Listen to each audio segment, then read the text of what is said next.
Hola, ¿qué tal? Bendiciones. Sean bienvenidos una vez más a su programa del Evangelio Ordenado, transmitido a través de Radio Tiempo 1200 AM y también en nuestras plataformas digitales, como lo es la www.radiotiempo1200.com, la www.reformatv.net y la www.iglesiacaminoalcielo.org y también en nuestro canal en YouTube, Edificando por la Palabra, y en la aplicación de Facebook Live. Como siempre, es un honor, un placer poder compartir el mensaje del Evangelio. El día de hoy continuamos con las lecciones de EBS, es decir, el Evangelio básico para obreros. El título de hoy, La visión de Jesús, la cita bíblica Mateo 28, 16 al 20. Recuerden que este programa llega a ustedes primeramente gracias a nuestro Dios eterno, en la dirección general el pastor Andrés Noguera, en la coordinación y producción el licenciado Oliver Noguera. En los controles nuestros hermanos Fabián Talero y Víctor Mijares, y quien tiene el inmenso placer de producir y conducir este programa para ustedes, su amigo el pastor Héctor Durán. Como siempre, qué privilegio poder compartir el mensaje del Evangelio. Y en medio de la crisis que atraviesa nuestro país, ya casi a cumplirse un mes del terremoto, nosotros seguimos confiados y seguros que la única respuesta a todo es Jesucristo. Dice la palabra de nuestro Dios, Mateo capítulo 28, versículos 16 al 20, dice: Pero los 11 discípulos se fueron a Galilea, al monte donde Jesús les había ordenado. Y cuando le vieron, le adoraron, pero algunos dudaban. Y Jesús se acercó y les habló diciendo: Toda potestad me es dada en el cielo y en la tierra, por tanto, id y haced discípulos a todas las naciones, bautizándoles en el nombre del Padre, y del Hijo y del Espíritu Santo, enseñándoles que guarden todas las cosas que os he mandado, y he aquí, yo estoy con vosotros todos los días hasta el fin del mundo. Amén. Dentro de esta introducción, cuando hablamos de la visión de Jesús, estamos hablando de la visión del evangelismo y del evangelio. El Señor nos mostró el campo y su futuro. Por lo tanto, hay que tener los ojos abiertos y correctos para poder ver lo que realmente está ocurriendo en el campo. De manera que Dios no cambia, seguirá siendo el mismo, pero nosotros sabemos que el campo va a cambiar dependiendo de con qué ojos tú lo ves. De igual manera, Dios también hay una manera de verlo, y eso también depende de cuánto le conoces. Asimismo, Jesús no se enfocaba en métodos, aunque él tenía un método, pero él no se enfocaba en métodos tradicionales o los métodos humanos o métodos con las perspectivas que el campo requería.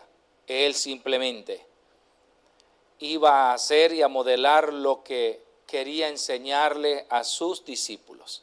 Por eso es importante tener presente que como Él fue el que los llamó, entonces tenemos que tener presente, por ejemplo, esta cita bíblica de Marcos 35, 37 dice: Entonces Él se sentó y llamó a los 12 y les dijo: Si alguno quiere ser el primero, será el postrero de todos y el servidor de todos.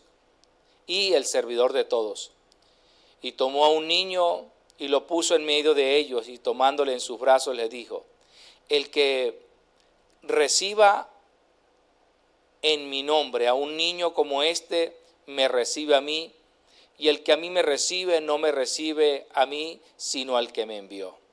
Entonces es importante, Jesús ahí les está mostrando a sus discípulos quién les respalda, y además de saber quién les respalda, les está mostrando cómo funciona el reino o cómo funciona el evangelismo.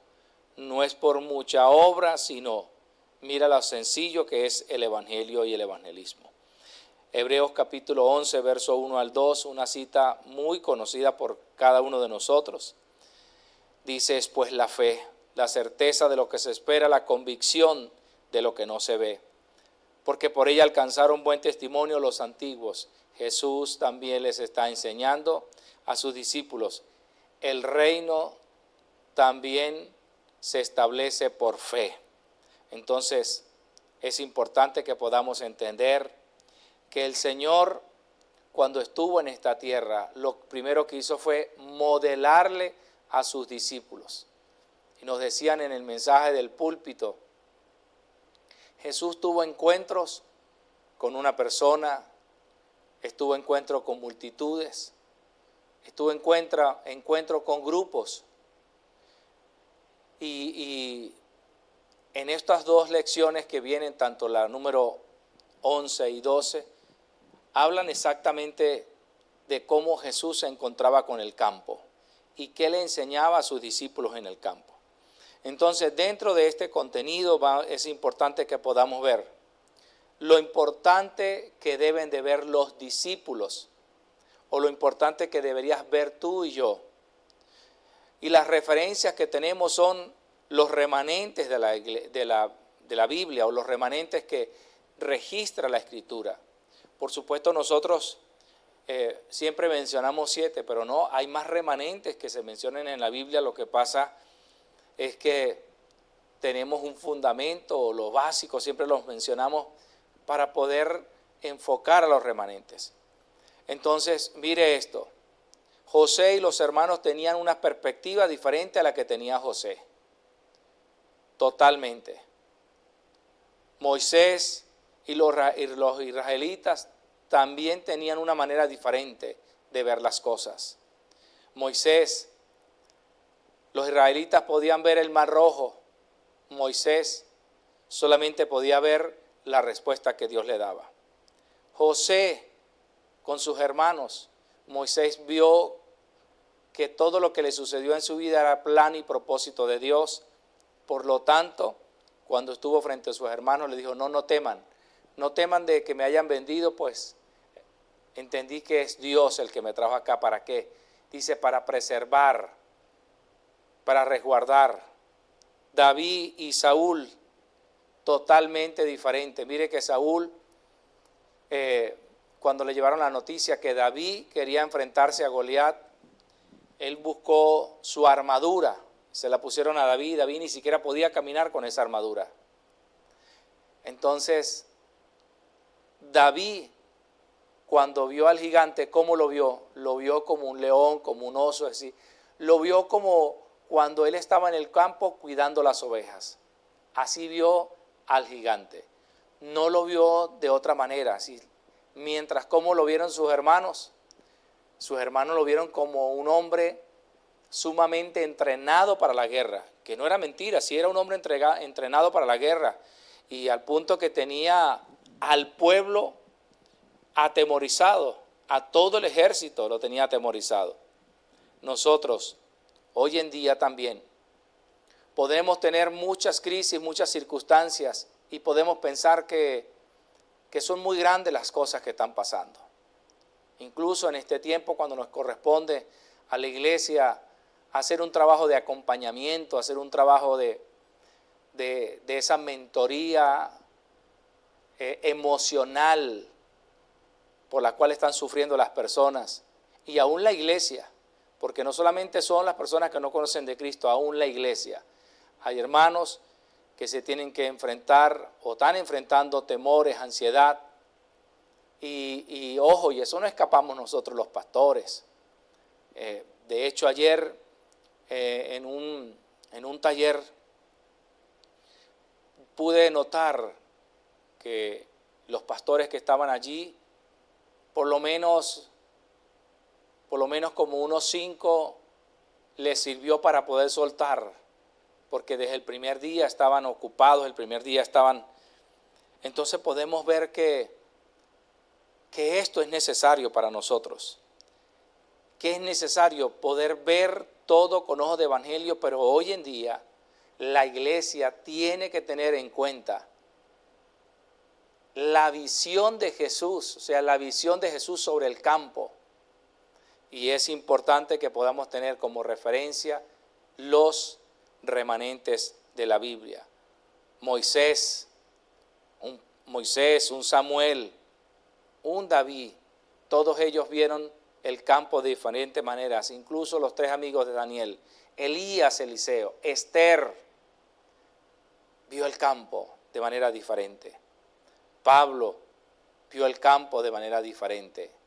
Nosotros, la iglesia, hoy en día tenemos que ver el campo, no con nuestros ojos. Tampoco lo podemos ver con la tradición, con la religión, con ideologías, no. Tampoco tenemos que ir de manera eufórica y pensar que mire la oportunidad para predicar el evangelio, sí, pero también tengo que recordar que como la sociedad, voy a hablar específicamente de la sociedad venezolana en este tiempo, y en especial los que sufrieron pérdidas o que tuvieron que vivir de manera muy personal lo del terremoto, esas personas, esos hermanos, hoy hay que ayudarlos. ¿Y cómo los ayudamos? Los ayudamos solo con el evangelio. No podemos ir como evangélicos, tenemos que ir como embajadores, tenemos que ir como esos médicos espirituales, tenemos que ir como esos rescatistas espirituales, tenemos que ir como esos psicólogos espirituales. ¿Por qué tengo que decir esto? Porque hay tantas cosas o tantos errores que puede cometer un creyente hoy queriendo y que predicar el evangelio, cuántos errores puede cometer en el campo que está tan sensible. Un campo que las personas culpan a Dios de lo que sucedió, culpan a Dios porque se les llevó el marido, la mujer, los hijos o los familiares. Entonces, hay que tener cuidado. Hay palabras que en estos días no le podemos decir a las personas. Hay palabras que no le podemos decir a las personas. Mira, hay una palabra que curiosamente todo el mundo puede decir. Todo va a estar bien. Oye, eso es un sí y un no. Porque tú le vas a decir a una persona que todo está bien, a esa persona que acaba de perder su esposa, sus hijos, o su mamá, su papá, X, tú le vas a decir que todo está bien. No, esa persona solamente necesita en este momento es que esté alguien allí y que sin hablarle le demuestre el amor de Dios. Por eso Pablo dice, somos carta leída al mundo. Otro punto del contenido. ¿Qué deberíamos ver primero? Ya le dije qué deberías ver o qué importante es lo que deberías ver. ¿Qué deberías ver primero?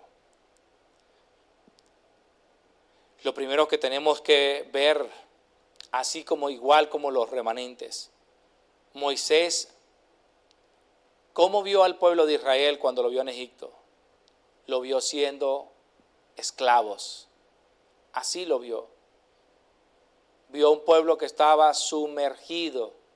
Pero mira lo tremendo que aun cuando Dios lo libera, se quejan de él y le dicen, ¿por qué no nos dejaste en Egipto, donde allí teníamos el cementerio, teníamos las ollas de carne, y allá teníamos la comida todos los días y teníamos donde dormir, y también cuando muriéramos teníamos un cementerio?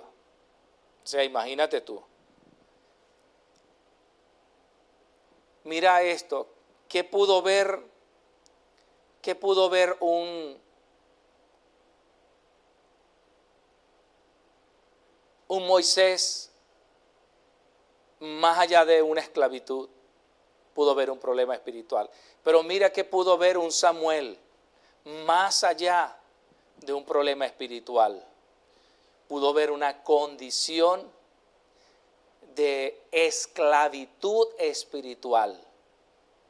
Porque hay gente que dice que son libres, pero todavía son esclavos y cautivos de sus pensamientos, de aquellas, de aquellas áreas de sus vidas, por mencionar de manera muy específica, aquellos que todavía tienen problemas con una adicción. Y hace poco alguien me comentaba y me decía, refiriéndose a alguien que estaba con nosotros dentro del equipo, y me decía, ¿cómo si si ese hombre estuviera en otra iglesia, ese hombre no estaría con ustedes? Yo le dije, sí, tienes razón, pero gloria a Dios, porque no somos nosotros. Mira, una persona que fume, que tome, puede tener la convicción de que Cristo es su Salvador, su sanador, pero él lucha de manera personal, interna, con una batalla personal. Y eso no nos da a nosotros ningún pie para decir que esa persona no puede ser parte de un equipo, parte de esas personas que se mueven a un lugar. ¿Sabe por qué? Porque lamentablemente aquí vienen los ojos con que ve a veces la iglesia de manera general a las personas. Y vamos a ver en el otro tema, en la otra tema, o en la lección número 12, vamos a ver cómo Jesús, cuando llamó a los discípulos, vamos a ver qué condiciones tenían. Si Él escogió a los mejores, porque a veces nosotros pensamos que es que Dios escoge lo mejorcito. No. Es que nosotros, como dice mi pastor Andrés, es que nosotros éramos lo peor. Gracias damos a Dios por habernos escogido. Jesús, mire esto, mira cómo Jesús vio en la parábola del hijo pródigo, cómo vio de manera diferente. Y mire cómo en la misma parábola el hijo que se quedó con el papá pensaba totalmente diferente. Y mira la respuesta del padre. El padre le dice, no chico, pero es que tú siempre has estado conmigo. O sea, tú puedes en cualquier momento disponer, pero este lo habíamos perdido. Por eso hay que festejar que está nuevamente con nosotros. Y por eso lo vistieron, por eso celebraron. Son cosas diferentes. Jesús también pudo ver en el campo. ¿Qué pudo ver Jesús en el campo? Que los obreros, que la mies era mucha y los obreros eran pocos. Hoy en día no es diferente. Por eso Jesús decía, rogad. ¿A quién? Al dueño de la mies para que envíe obreros. O sea, tenemos que nosotros decir, bueno, si Dios es el dueño de la obra, Él es el que enviará a los obreros. Pedro, cuando vio al cojo, pero mira que ahí tenemos dos contextos, o dos. Ellos pasaban siempre, y siempre pasaban a la misma hora. Y ese cojo estuvo allí durante muchos años. Y de hecho, Pedro, Juan, lo vieron allí y les pasaron por su lado. Hasta que un día lo vieron con los ojos correctos como se debe de ver el campo. Pero ¿sabe una cosa? Es que el campo no se puede ver de manera correcta hasta que yo no tenga la intención y la disposición para verlo. Porque mi intención va con la devoción y la devoción va con la disponibilidad o lo dispuesto que yo estoy de estar en el campo. O mejor dicho de otra manera, hasta que realmente yo no dé mi vida por el campo, no lo voy a ver con otros ojos o con ojos correctos. Pablo vio una persona, ¿cómo veía Pablo oprimidas a las personas por Satanás? Pero cuando Felipe fue allá a Samaria, ¿cómo estaban las personas? Dice que las personas estaban oprimidas por el diablo, enfermas, pero no solamente las personas, también la región estaba en tinieblas, estaba sometida, estaba bajo dominio de Satanás. Entonces nosotros podemos ver hoy en día también igual. Vamos a ver cómo está la iglesia hoy en día. La iglesia hoy en día tiene que verse, primero la iglesia tiene que verse para poder estar en el campo. ¿Dónde vemos eso? En el libro de Efesios capítulo 2, versículo 1 al 3. Ahí vemos cómo la iglesia se tiene que ver para poder estar en el campo, para poder tener misericordia y compasión del campo. Pablo dice allí a la iglesia, porque nosotros estábamos muertos en nuestros delitos y pecados. Y aparte de eso, andábamos en la corriente de este mundo, en los pensamientos y en los deseos de nuestra carne. Y éramos por naturaleza hijos ¿de qué? De ir a lo mismo que los demás. Es decir, no puedo ir al campo pensando, o no puedo ir al campo sin que yo pueda mostrar cómo era mi naturaleza, o cómo es la naturaleza de las personas que están separadas de Dios. Y por supuesto hay que mostrar el diseño original. Entonces, tenemos que ver eso. En Jesús, en Juan 8:44, no es que solamente le está diciendo a los escribas y fariseos que están allí, o a los judíos que están allí, no solamente le está diciendo, lo que pasa es que ustedes están viendo con ojos naturales, no con ojos espirituales. Ustedes están juzgando el campo por las tradiciones, por las costumbres. Entonces, ¿cómo estaba la iglesia en ese momento? Una iglesia de tradiciones, legalismo, una iglesia ciega. En el libro de Hebreos capítulo 9, verso 27, ¿cómo se muestra? Se muestra que el hombre, una sola vez va a morir, pero el hombre también murió una vez espiritualmente y la gente no sabe que tiene una herencia espiritual en muerte espiritual, pero que eso también no le va a hacer escapar de tener una muerte física. O sea que las dos muertes las tienes que experimentar. O ya las experimentó, por lo menos una ya la experimentó, que es la muerte espiritual, y la muerte física la tendrán que experimentar. Aunque el apóstol Pablo, cuando dice que los muertos en Cristo se levantarán primero y aquellos que hayamos quedado seremos transformados en gloria. Bueno, sin embargo, Pablo experimentó la muerte física también. Otro punto del contenido, el diagnóstico y el tratamiento de Dios para el campo. Dios, en Éxodo 3, 10 al 12, Dios le da la promesa a Moisés de que estaría con él todos los días. A la iglesia Dios le dice en Mateo capítulo 28, versículo 20, que Él estará con nosotros todos los días. También en Éxodo 3, 14 y 15, Dios le dice a Moisés que Él es el Todopoderoso y que está con él. Porque una cosa es saber que Dios está conmigo y otra cosa es saber que el Todopoderoso está conmigo. Saber que Dios envía sus ángeles para que puedan batallar a favor de los que hemos recibido la salvación. Eso es un diagnóstico y tratamiento de Dios para nosotros cuando vamos al campo. Algunos dicen, bueno, pero el diagnóstico no es ver que el campo está en pecado, que el campo está separado. Sí, pero Dios está dando esto es lo que yo les doy para que ustedes vayan seguros. Y aquí en este punto entra también esas 5 seguridades con que debe ir la iglesia. La iglesia es la única que puede ir con estos 5 poderes, estas 5 seguridades. ¿Por qué? Porque no hay otro que lo pueda hacer. La iglesia tiene que ir con esta promesa de primera de Juan 3:8. Es una bendición, como dice una hermana, es una belleza este versículo.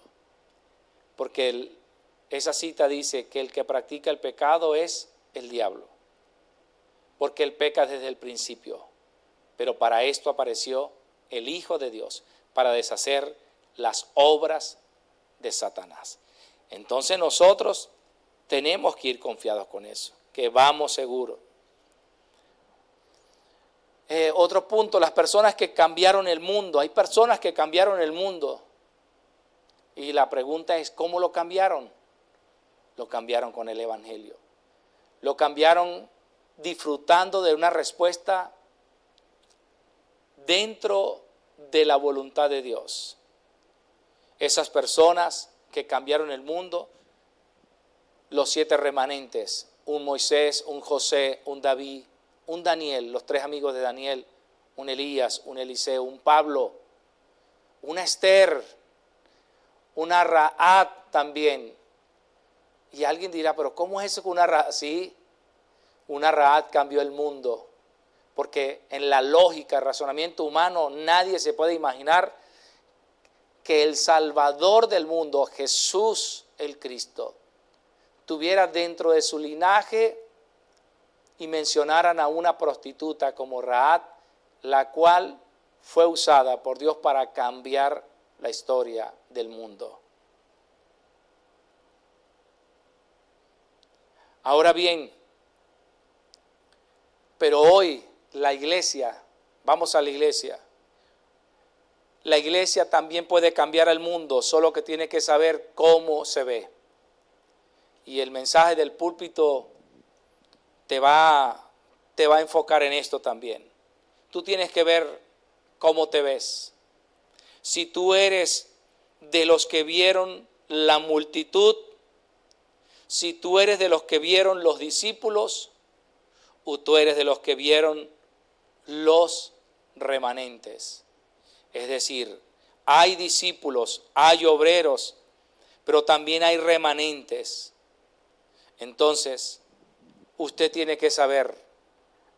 A mí me preguntaban, o yo hacía mi foro del mensaje del púlpito el domingo y yo decía estas palabras. ¿Con quién me identifico? Yo decía con los 3. Con los 3, porque en la multitud está el campo, o en el campo está la multitud. Pero los que son equipo son los que ahorita en este tiempo Dios nos ha permitido estar como equipo en el campo y poder ir para encontrarnos con ¿quién? Con los discípulos absolutos, para encontrarnos con los remanentes, para encontrarnos con esas personas que Dios un día también levantará para darle continuidad a este evangelio, que son esos discípulos absolutos. Entonces, por eso yo decía con los 3, porque si digo uno solo, entonces esto se da de manera simultánea, porque sin campo, si en el campo no tenemos nosotros encuentro, y al no tener encuentros, entonces no hay con quien compartir la palabra, y al no haber con quien compartir la palabra, la pregunta es cómo se expande o cómo se multiplica el evangelio. Entonces tenemos que tener en cuenta eso. Entonces dentro de este mensaje quiero hacer una conclusión. Espero en Dios que no sea tan amplia. Entonces la visión de Jesús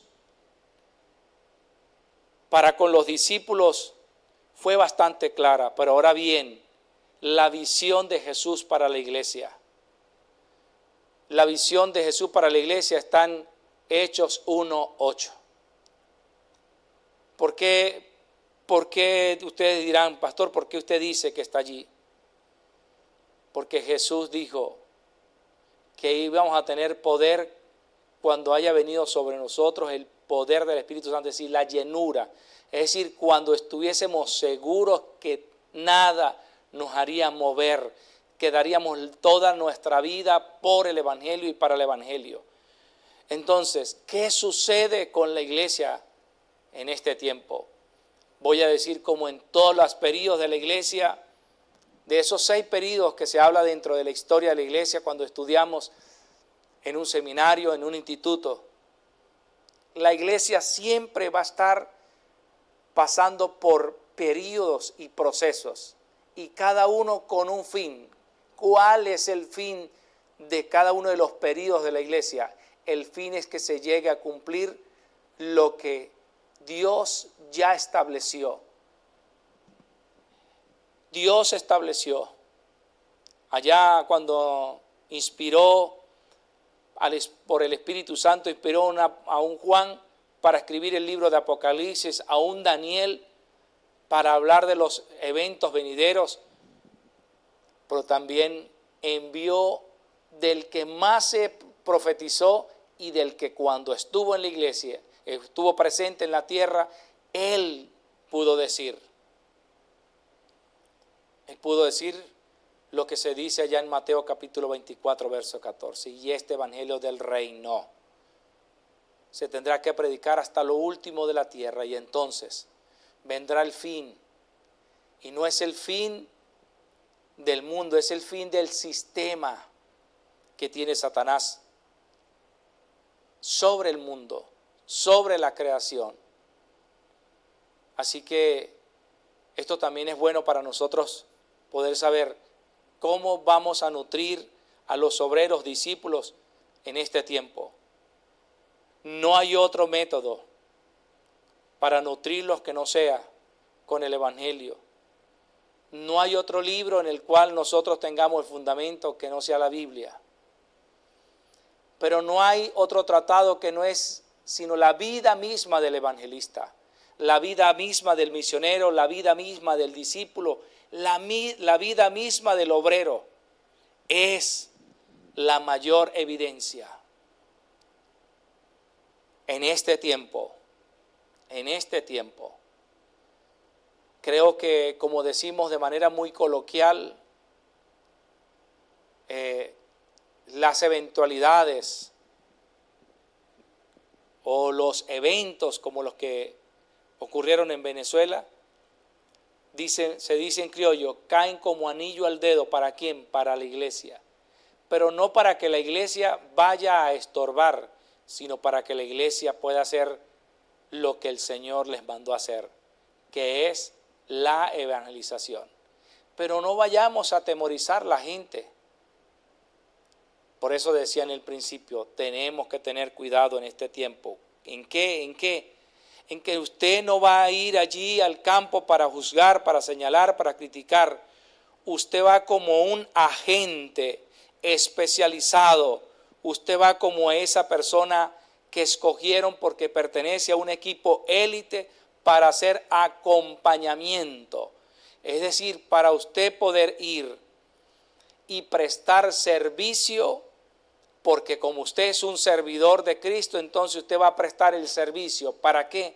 Para que las personas puedan ver a través de usted el amor de Dios, porque usted es el que lo va a manifestar.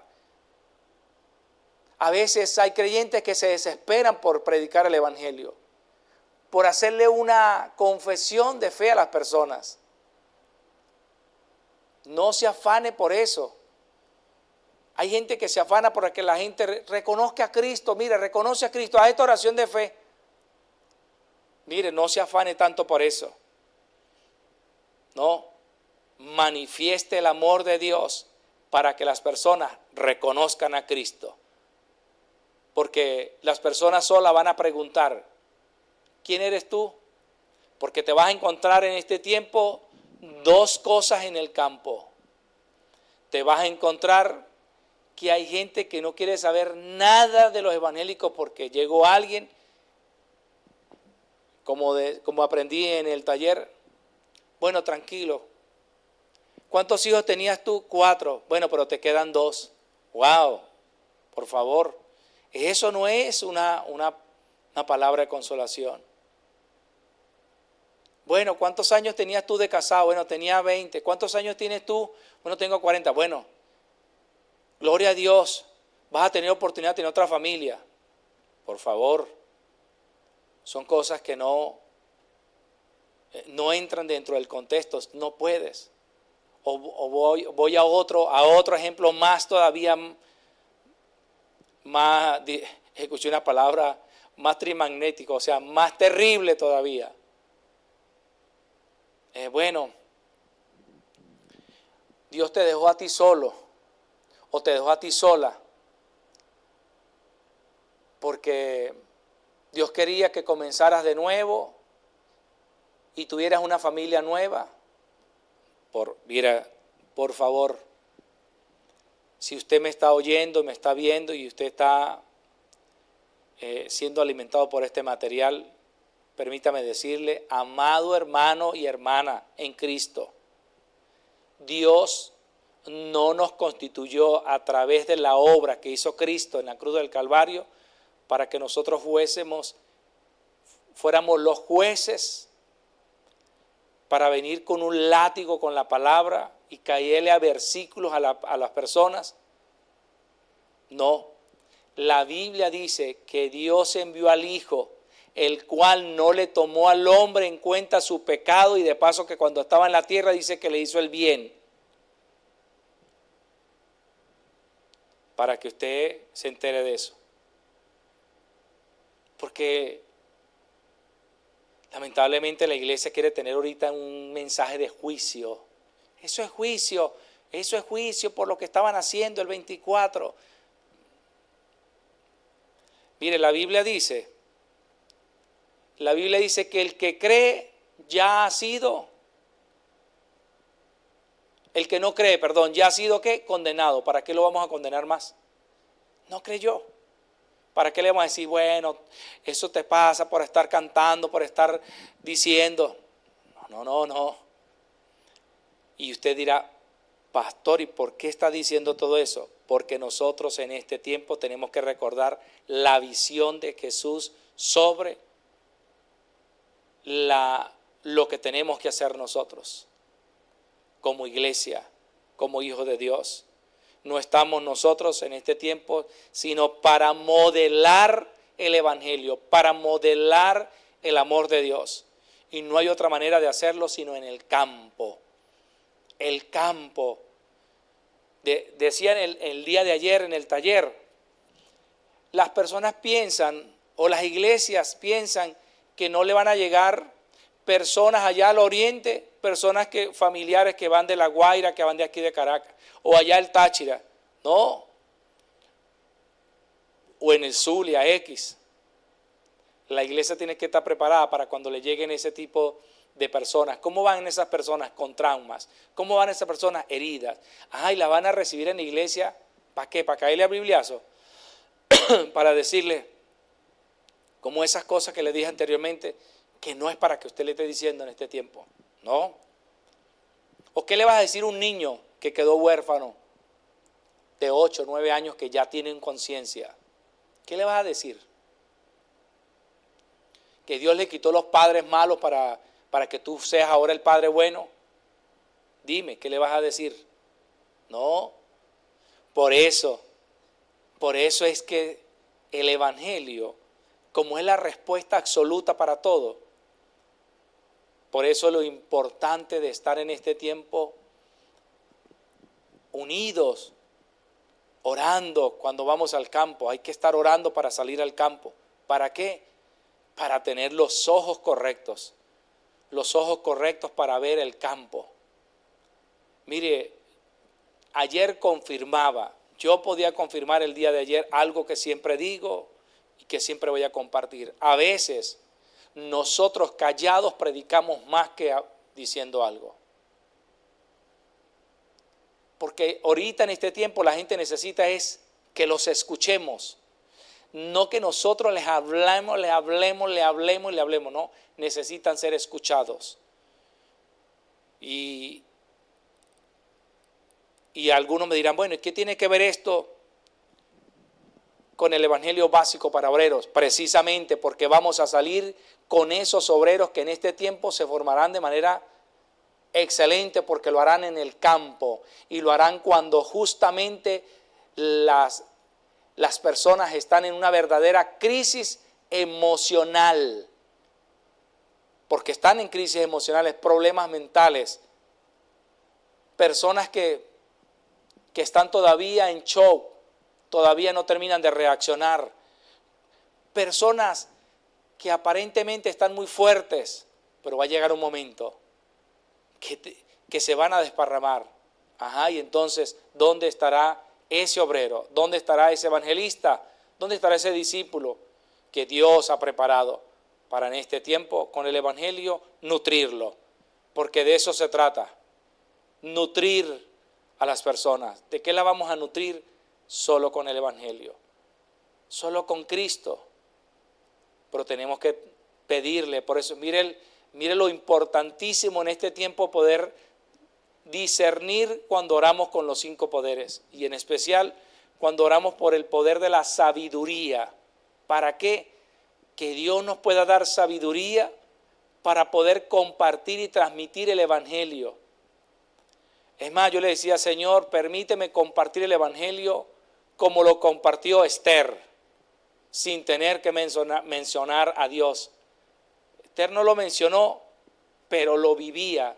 Bueno, que llegue a ser al punto, ese nivel donde el evangelio realmente está en nuestra propia vida, que nosotros no tengamos ni siquiera que hablar. Que la vida, nuestra vida, hable del evangelio. Que el Espíritu Santo refleje a Cristo donde quiera que nosotros vayamos. Porque el Espíritu Santo es el que se va a manifestar, porque Él es el que mora en nosotros.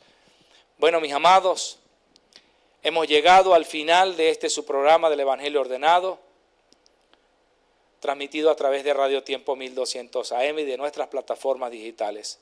Será hasta una próxima oportunidad. Caracas, Venezuela, se les bendice y recuerden que la paz de Dios, que sobrepasa todo entendimiento, pueda estar en sus corazones. Bendiciones.